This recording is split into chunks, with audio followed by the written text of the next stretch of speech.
السلام علیکم، میرا نام حمزہ ارشد ہے اور welcome back to my YouTube and Facebook channel. آج امپورٹنٹ خبریں، 2-3 خبروں کے اوپر میں بات کروں گا۔ سب سے پہلے جو لیاقت علی چھٹا صاحب نے 2 دن پہلے پریس کانفرنس کی تھی، آج اس کے ثبوت مل گئے ہیں۔ اللہ الحق ہے، اس کے ثبوت موجود ہیں، ثبوت مل گئے، تہلکہ خیز انکشافات ہوئے ہیں اور اب میرا نہیں خیال نون لیگ کیسے اس سے بچ پائے گی۔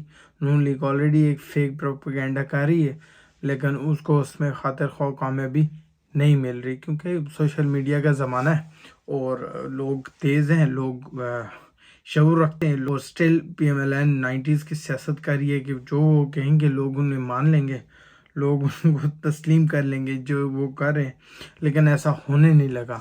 مجھے ایسا لگتا ہے کہ پی ایم ایل این کی سیاست 1 سے 2 سال یا 3 سال کے اندر بالکل ختم ہو جائے گی، جیسے آج اے این پی ہے یا کوئی پی ایم ایل کیو کی سیاست رہے گی، اس طرح کی کوئی سیاست بچ جائے گی۔ لیٹس سی اب ہوتا کیا ہے، دیکھ لیتے ہیں اس کے اوپر۔ میاں نواز شریف صاحب ہار ماننے کو تیار نہیں ہے، جو کہ ایک خطرناک بات ہے۔ آپ کو یاد ہے 1971 میں ایک پولیٹیکل پارٹی تھی شیخ مجیب الرحمان صاحب کی، انہوں نے الیکشن جیتا تھا اور بھٹو صاحب اس الیکشن کو ماننے کو تیار نہیں تھے۔ وہ فری اینڈ فیئر الیکشن ہوا تھا، ان کی سیٹیں آلموسٹ ڈبل تھی بھٹو صاحب کے مقابلے میں، لیکن پھر بھی انہیں حکومت نہیں بنانے دی گئی۔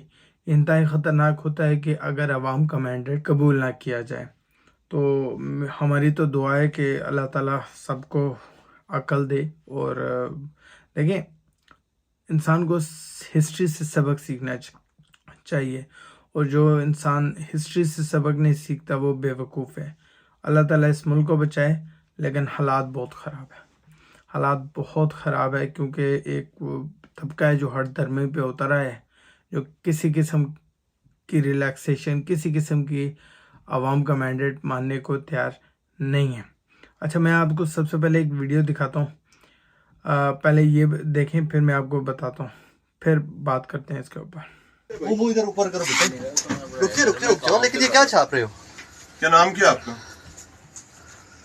کمال نام کیا بھائی؟ 10 بھائی 10 دکھائیں جی، یہ دکھائیں، کیمرہ اس طرف، کیمرہ اوپر کریں۔ NA15 مان صحرا۔ اچھا جی، یہ جی بیلٹ پیپر ہے NA15 مان صحرا کے۔ کون کون سے چھپ چکے ہیں بیٹے؟ مفتی کفایت اللہ صاحب، محمد ہارون صاحب کا، باقی کہاں چھپے؟ کٹو بھی کٹو تھا یہ پکڑیں جی، یہ پکڑیں جی، کٹو تھا وا تھا 15 پہ کال کرو۔ 15 کال کریں۔ NA15 کے بیلٹ پیپر جو چھپ رہے ہیں وہ ابھی بھی الیکشن ہو چکا ہوا ہے، اور اس کے ساتھ ساتھ یہ الیکشن بعد جناب کتنا بیلٹ پیپر ہے یہاں پر؟ جناب تمام لکشمی چوک جناب اسی بیلٹ پیپر پھاڑ لینے۔ ہاں جی جناب، اب دیکھو سفیر احمد گستاخ صاحب خان، جہاں سے نواز شریف صاحب ہار چکے ہوئے ہیں، اور یہ نواز شریف صاحب NA15 یہ محمد نواز شریف یہ جمہوریت کا یہ عالم ہے نواز شریف۔ اب دیکھیں، جو باتیں کمشنر صاحب نے پریس کانفرنس میں کی وہ صاف ثابت ہو گئی ہے کہ ایک پرائیویٹ پریس کوئی دکان ہے، چھوٹی سی دکان لگ رہی ہے بظاہر، تو نواز شریف صاحب کو جتانے کے لیے اب بھی بیلٹ پیپرز چھاپے جا رہے ہیں۔ یہ بیلٹ پیپرز NA15 مانسیرا سے ہیں، جہاں سے وہ آلریڈی ہار چکے ہیں، اور مفتی کفایت اللہ صاحب اسی الیکشن کو کانٹیسٹ کر رہے تھے، وہ بھی یہ کہہ چکے ہیں کہ نواز شریف صاحب کو یہ ہار مان لینی چاہیے۔ اب لوگ یہ بات کرتے ہیں کہ یہ تو الیکشن ہو چکے آلریڈی، تو اس بیلٹ پیپر کا ابھی ویڈیو آنے کا کیا فائدہ ہے؟ میں دیکھ رہا تھا نون لیگ کے کچھ سوشل میڈیا ہینڈلز تھے جو اس طرح کا بیان کر رہے تھے۔ نواز شریف صاحب نے اس ہار کو تسلیم نہیں کیا ہوا۔ نواز شریف صاحب ری کاؤنٹنگ میں گئے ہیں، اور ری کاؤنٹنگ میں اگر یہ والے بیلٹ پیپر ادھر بیلٹ باکس میں چلے جاتے ہیں، اور جو اوریجنل بیلٹ پیپر ہے جو PTI کے آزاد امیدوار جہاں پہ جیتے ہوئے ہیں، تو یہ فیصلہ ریورس بھی ہو سکتا ہے۔ لیکن اب یہ ثبوت آگے ہیں، دیکھیں، پریشر تو ہے، سوشل میڈیا کا پریشر بہت زیادہ ہے، ہر بندہ پریشان ہے کہ اب اس میڈیا کا کیا کریں۔ کل ٹویٹر بھی بند تھا پورے پاکستان میں، ان کی سروسز بند تھی۔ اچھا، کمشنر صاحب نے کہا کہ پنڈی ڈویژن میں دھاندلی ہوئی ہے، ہم نے زبردستی ہارے ہوئے لوگوں کو جتایا ہے۔ ان کے کہنے کے مطابق 70 ہزار کی لیڈز تھی جس سے PTI کے آزاد امیدوار جیت رہے تھے، اور ان کی اس کامیابی کو شکست میں تبدیل کیا گیا۔ ROs کے تھرو DROs کے تھرو، جو کہ PTI کلیم کرتی تھی، PTI الزام لگا رہی تھی کہ ہمارے ساتھ یہ زیادتی ہوئی ہے، اس کا ٹھپا کمشنر صاحب نے لگا دیا۔ اب کچھ لوگ کہتے ہیں، میں کل خواجہ سعد رفیق صاحب کی ویڈیو دیکھ رہا تھا، وہ کہہ رہے تھے کمشنر صاحب کا تو کوئی لینا دینا ہی نہیں ہے الیکشن سے۔ مجھے نہیں سمجھ میں آتی یہ کس دور میں رہ رہے ہیں۔ میرا نہیں خیال کہ ان کو اب تو عقل کر لینی چاہیے کہ آپ کو دنیا کو ساتھ لے کر چلنا پڑے گا۔ آپ کو یہ 21ویں صدی کا زمانہ ہے۔ آپ مجھے بتائیں ROs اور DROs کون تھے اس دفعہ؟ عدلیہ کے لوگ تھے۔ کمشنر کون تھے؟ Deputy commissioners and assistant commissioners سے سارے۔ وہ کن کے ماتحت ہیں؟ وہ کمشنر صاحب کے ماتحت نہیں ہے۔ الیکشن تو 2 دن کا ہوتا ہے، 3 دن کا ہوتا ہے، اس کے بعد تو انہوں نے ڈیوٹیز وہیں پہ سر انجام دینی ہے۔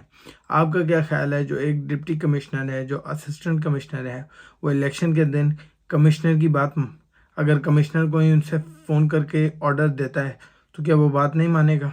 ایسا تو نہیں ہوتا۔ یہ ایک بے تکی سی باتیں کرتے ہیں جس کا کوئی سر اور پیر نہیں ہوتا۔ نون لیگ کے کچھ پیڈ اینکرز اور سوشل میڈیا ہینڈلز یہ کہہ رہے ہیں، ان کو ایک کمشنر صاحب کو نا پاگل ثابت کرنے کی کوشش میں لگے ہوئے ہیں۔ سب سے پہلے تو یہ سوال اٹھتا ہے کہ اگر آپ کی بات مان بھی لی جائے تو ایک پاگل کے انڈر جو الیکشن ہوا ہے، ایک پاگل انسان کے، اس کو کیسے مانا جائے گا؟ مطلب اگر ایک انسان پاگل ہے، وہ کیپیبلٹیز رکھتا ہی نہیں ہے ایک الیکشن کو صحیح طریقے سے مینیج کرنے کی، تو اس کے انڈر جو بھی الیکشن ہوا ہے، صحیح ہوا غلط ہوا، اس کو مانا کیسے جائے گا؟ اور یہ جو پاگل کہنے کی کوشش کہہ رہے ہیں، دیکھیں اگر کوئی بھی، آپ کو بھی پتہ ہے پاکستان میں اگر کوئی واردات کر دیتا ہے، کوئی قتل کر دیتا ہے، کوئی چوری کر دیتا ہے، تو سب سے پہلے جو ان کے ڈیفینڈنٹس ہوتے ہیں، جو لائرز ہوتے ہیں، وہ اس کے دماغی توازن کو چیلنج کر دیتے ہیں۔ کیوں؟ کیونکہ دماغی توازن جس کا خراب ہوتا ہے اس کو سزا نہیں ہو پاتی۔ تو اس کا مطلب یہ نہیں ہوتا کہ اس نے وہ جرم کیا نہیں ہے، وہ اس جرم کو بچا رہے ہوتے ہیں۔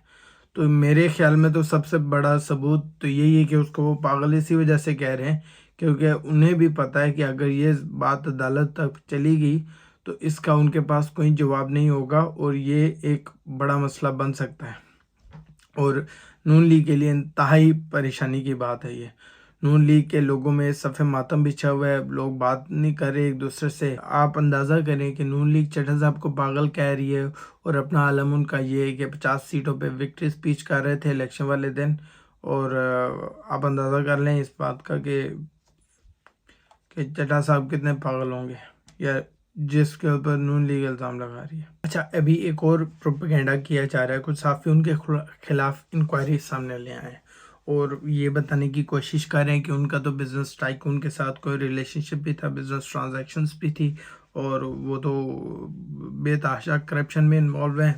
ٹھیک ہے، مان لیتے ہیں آپ کی بات، لیکن میرا ایک سوال ہے یہاں پہ۔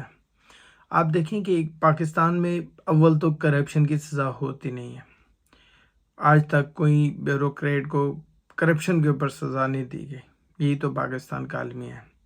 دوسری بات کہ اگر کرپشن پہ سزا ہو بھی جاتی ہے تو پاکستان میں ایک کالا قانون موجود ہے جس کے تحت آپ پلی بارگین کا سہارا لے کر کچھ پرسنٹیج اپنے بلیک منی کا دے کر ایز اے فائن آپ بلیک منی کو وائٹ کنورٹ کر سکتے ہیں۔ تو یہ تو ایک بالکل سی بے تکی سی بات ہے کہ جو شخص اس سے بچ سکتا ہے، کرپشن سے بچ سکتا ہے، وہ ایک ایسے جرم کو اعتراف کرے گا جس کی سزا موت ہے۔ دیکھیں جو اعتراف انہوں نے کیا ہے نا، وہ اگر عدالت میں بھی اعتراف کر دیتے ہیں نا تو زیادہ انہیں کم سے کم سزا عمر قید ہوگی اور زیادہ سے زیادہ سزا موت ہوگی۔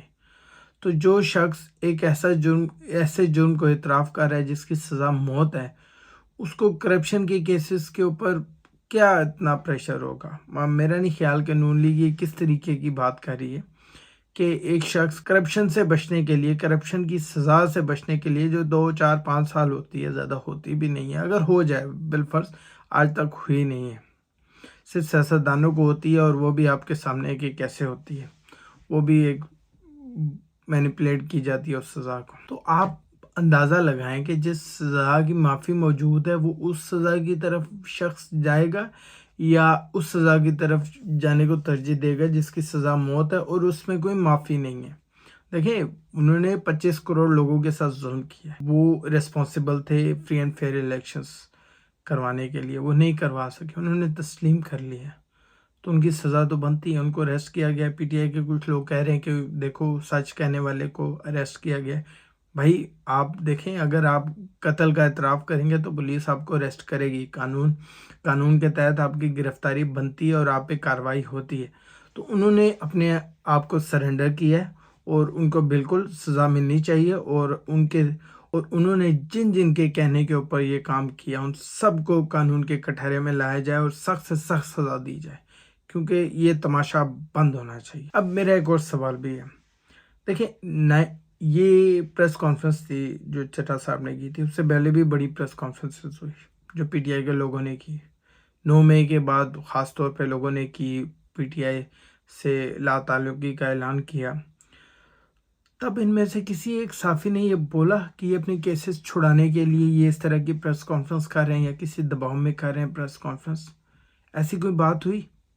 وہ تو کہتے تھے سب آرگینک تھا اور یہ ہے. کچھ صحافی, میں ان صحافیوں کی بات کر رہا ہوں جو آج یہ پروپیگنڈا کر رہے ہیں کہ یہ تو کرپشن سے بچنے کے لیے, ان کیسز سے بچنے کے لیے اپنے آپ کو بچا رہے ہیں. تو کسی نے یہ بولا کہ جو press conference P T I کے لوگ کر رہے ہیں ان کے اوپر کسی کا پریشر ہے, یا ان کے اوپر تو غداری کے مقدمات تھے. آپ دیکھ لیں جو آئی پی پیز میں چلے گئے, جو بھاگی, جو پارٹی کو چھوڑ گئے, وہ تو ایسے معاف ہو گئے جیسے پتہ نہیں بچہ پیدا ہوتا ہے اور اس کے اوپر کوئی گناہ نہیں ہوتا. کوئی عدالت نہیں بلا رہی, کوئی پولیس گرفتار نہیں کر رہی.